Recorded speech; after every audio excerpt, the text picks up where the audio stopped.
Сәлем достар, сіздермен шоу-бизнес арнасы. Видеоларым қызық болса, мені жоғалтып алмас үшін маған тіркеліп, қоңырауша белгісін басып қойыңыздар. Видеоны соңына дейін қараңыздар.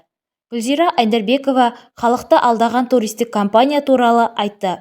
Халыққа Меккеге апару бойынша туристік қызмет көрсететін отандық танымал компанияның басы дауға қалды.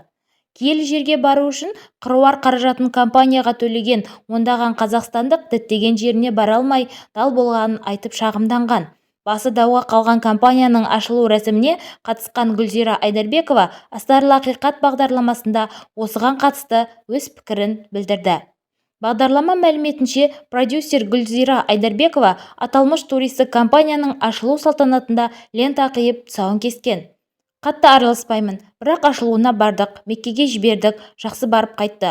Одан кейін де сіңілімді, жездемді сол компаниямен жіберемін деп ойлап жүргенмін. Ондай екенін білмеппін. Екі туып бір қалғаным емес, бұрыннан танысым емес, деді Гүлзира Айдарбекова. Естеріңізге сала кетейік, осыған дейін жүздеген адамды алдады деген күдікке ілінген турфирма басшысы ұсталғанын хабарлаған болатын.